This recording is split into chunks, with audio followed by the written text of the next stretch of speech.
Hi friends, நம்ம இன்றைக்கி dinner special தான் பார்க்க போகிறோம். இன்றைக்கி எங்கள் வீட்டில் குருமா கேட்டிருக்காங்க. வாங்க எப்படி செய்கிறதுன்னு பார்க்கலாம். இன்றைக்கி நான் குக்கரில் தான் செய்ய போகிறேன். 3 இல்லை 4 ஸ்பூன் எண்ணெய் ஊற்றிக்கோங்க.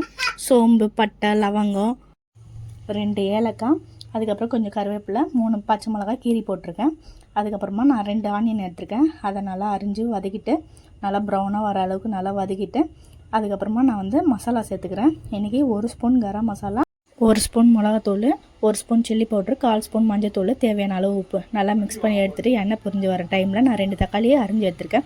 அதையும் போட்டு நல்லா மிக்ஸ் பண்ணிவிட்டு அது நல்லா வதங்கினதுக்கப்புறமா எண்ணெய் பிரிஞ்சு வர டைமில் நான் காய் சேர்த்துருக்கேன். இன்றைக்கி கேரட் பீன்ஸ் தான் எடுத்துருக்கேன். உங்களுக்கு என்ன காய் வேணுமோ அதுக்கேற்ற மாதிரி போட்டுக்கோங்க. அப்புறமா ஒரு கைப்பிடி புதினா, ஒரு கைப்பிடி கொத்தமல்லி சேர்த்துக்கினேன். நல்லா வாசமாக இருக்கும், அதனால தான் சேர்த்துருக்கேன்.